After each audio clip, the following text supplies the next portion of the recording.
দোকানদার কই? জি বলেন। আপনার বলবো কেন, দোকানদার কই? মিলনের কথা কইতেছেন? গ্রামের বাড়ি গেছে। আপনার কি লাগবে কোন, আমি দিতেছি। ঘটনা একটা গটাই দিয়ে তারপর গ্রামে রাখছে না?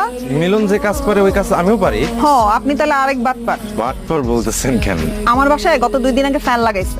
ফ্যানের সুইচটা যে খারাপটা দেখবো না? আমার ছোট বোন সুইচ টিপ দিছে, শক খায় পড়িছে। এখন এটা ঠিক করবো কে? সুইচটা মনে হয় ঠিক মতো লাগানো হয়নি। কে লাগাইবো? এই গরমের মধ্যে কি ফ্যান ছাড়া থাকুম? আমি ঠিক করে দিব, মনে আমি পারবো। আপনি পারবেন তো? কাজটা তো আগে করতে দিবেন, পারবো না কেন? বুঝছেন, ঠিকঠাক না করলে কিন্তু খবর আছে। দাঁড়ান, আমি জিনিসপত্র নিতেছি। চলেন। আচ্ছা দাঁড়ান, চলেন সাইকেলে যাই। আপনি পিছনে বসলেন, আপনার বোন সামনে। ফাইজলামি পাইছেন? সাইকেল রাখান। আমরা এরকম করে হাঁটতেছি কেন?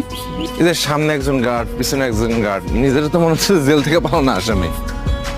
হ্যাঁ, আপনি ঠিকই ধরছেন, যেন আপনি পালিয়ে যেতে না পারেন, সেজন্য এভাবে হাঁটতেছে। আপনি কি আমরা ঠিক মতো পারেন তো?